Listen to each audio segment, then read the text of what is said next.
Good morning, class. How's everybody doing? Good. Excellent, excellent. Okay, so last class we talked about what a cell is and what an organelle is. Can anybody tell me what a cell is? Yes. Sierra. It's the building block of life. Oh, great answer, Sierra. Good job. Now, where can we find cells? Heather. In us. Oh, yes, excellent, very good. Heather, can we see these cells with our eyes? No. No, we can't. Excellent, class. Good job in responding. No, we cannot. What is an organelle? Any ideas? Brandon.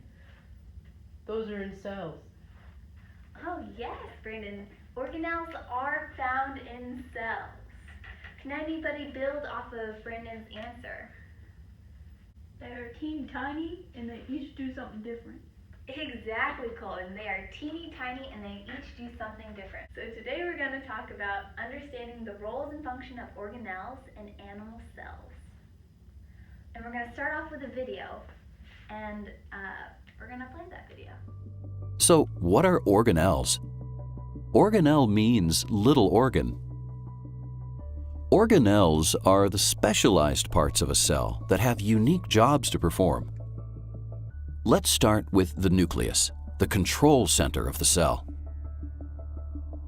The nucleus contains DNA, or genetic material.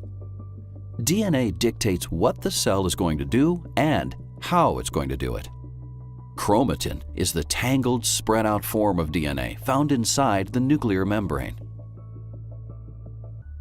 When a cell is ready to divide, DNA condenses. Okay, everyone, now that we finished the video, I want you to take out a pen. Please, everyone, take out that worksheet that we handed out at the beginning of class. Excellent. Now we're going to discuss the definitions of the things that we saw in the video.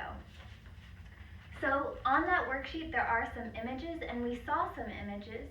Can anybody tell me what a nucleus is? Excellent job for the definition. Now nucleus is the command center. The command center of the cell that contains the DNA. And that DNA is going to provide instructions for the daily activities of all the organelles.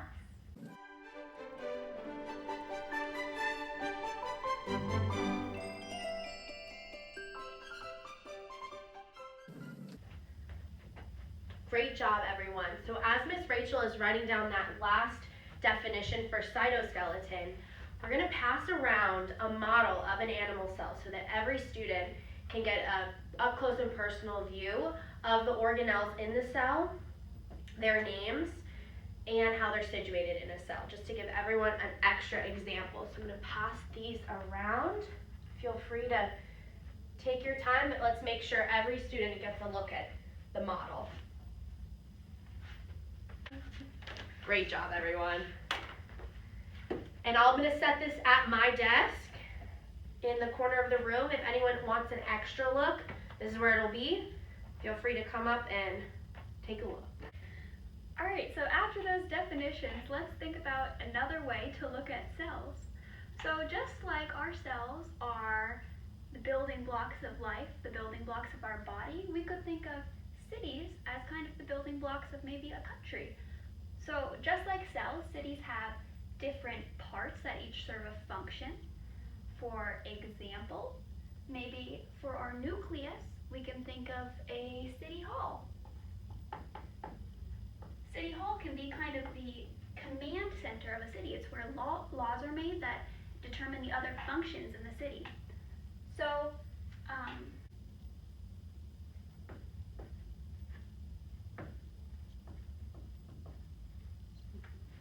continuing down our list, can we think of any other organelles that have a similar place in the city?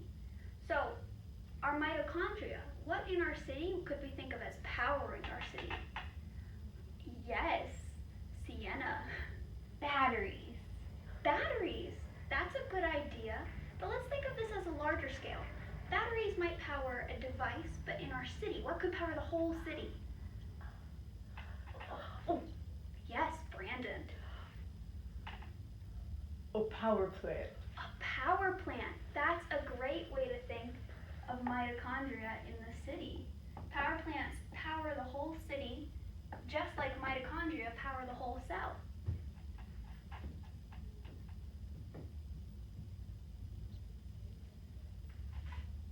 Let's move on to our Golgi complex. Can anybody think of something that is a delivery system, packages, things that we are sending about our city? Yes, Carly?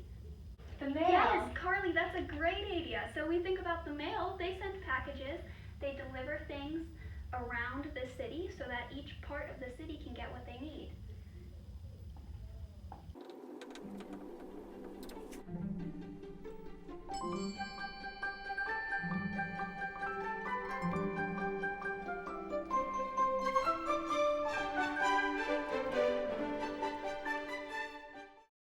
Now we've gotten to our cytoskeleton. When we're thinking about a cytoskeleton, we're thinking about transport around the cells, a network. What in our city acts like a network for transport? Yes.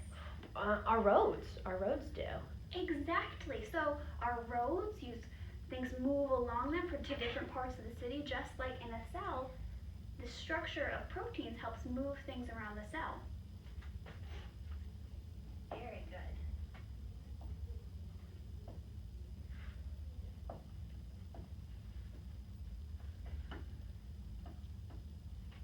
So if we think of our cell as a city, we can see that there are many different parts.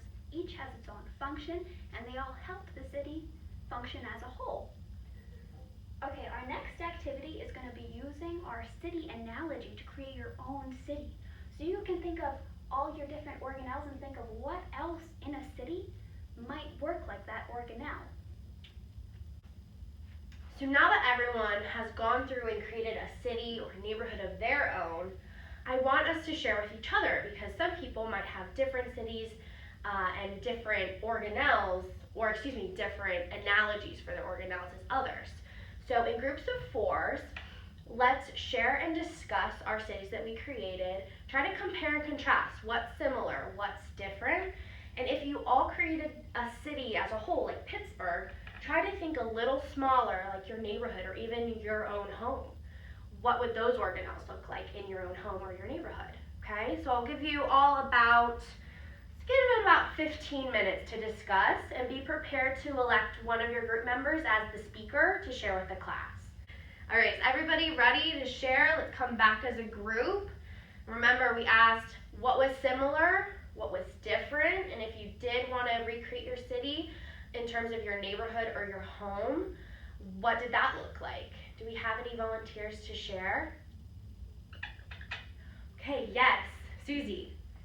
I was thinking about the school as a cell, and I was thinking great. that the cafeteria is a little like the mitochondria because Definitely. it's where we all get energy.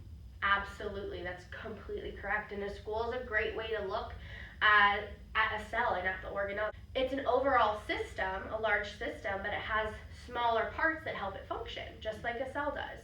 Great job, Susie. Thank you for sharing. Yes, Claire. Oh yeah. So we talked about the roads, Okay. and we all had roads, but our roads looked different. How they were connecting to all the little buildings Mhm. and all the power plant things and stuff, they looked different, but they were all connecting everything. And well, I guess that some were more efficient roads and some were not more efficient roads, but we could kind of see that, like some were loop-de-loops and some were just straight to the thing. Exactly. That's great, and that's really similar to how the roads or the cytoskeleton in cells work, because they're not all the same. They don't all look the same because they do have those different functions. Maybe the loop-de-loop in your road was because it was going around a mountain, or maybe it was a straight shot because it was, the parkway or the turnpike. So that's a great observation. That was absolutely perfect. So, does everyone have their definitions written down? Yeah. Can I get a show of hands? Thumbs up? Okay, perfect. Because I am gonna erase them so we can brainstorm on the board. Okay? So here we go.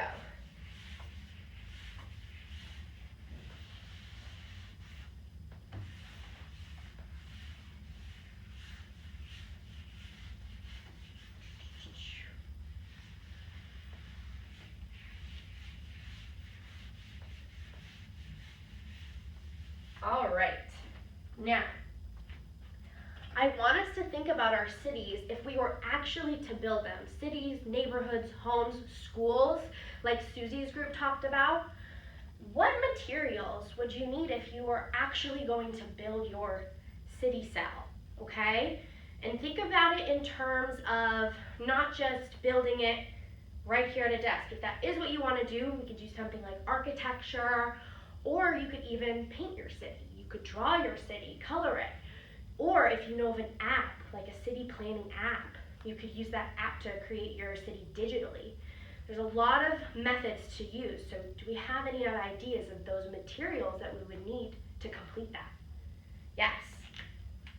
Colored pencils. Okay, colored pencils, perfect. Let's brainstorm. So we have colored pencils.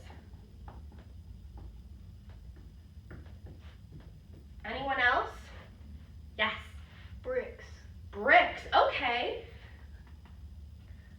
Now are we thinking large bricks? Big brick. Big bricks, so you actually want to build something. Build a city, right? Okay, but let's think on a smaller scale.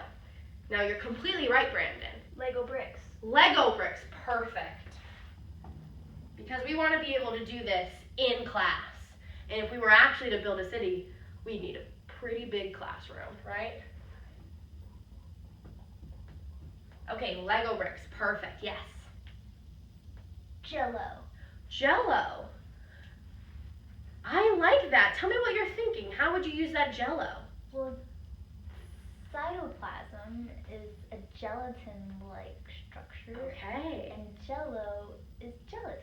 So now I'm gonna run with that because I think it's a great idea. You could use food to inspire your cell, right? And Jello is a great example of that gelatin-like cytoplasm. Awesome.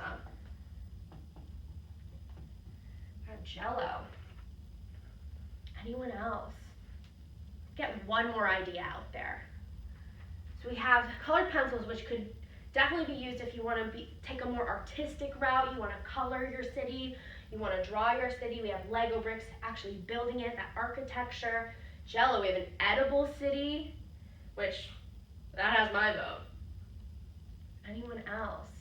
Does anyone have that technology? If you did want to use an app, what do you need? Yes? Minecraft. Awesome. Minecraft. Does everyone here know what Minecraft is? No. Hands up if you haven't heard of Minecraft. No worries. Yes. Okay, so Minecraft is a game. It's a game online, and you can build a virtual world. So Minecraft would be a great way to use technology, it's a video game, to build a city, your cell city. And you could walk around and see exactly what your cell would look like. So these are some great ideas, and I want us to hold on to these because next class, we're going to start building our cities. And I'm going to bring in some materials that we've mentioned here that we'll need to build them, okay? Any last questions before we head out for the day? No? Okay, great job, you guys. Awesome work today.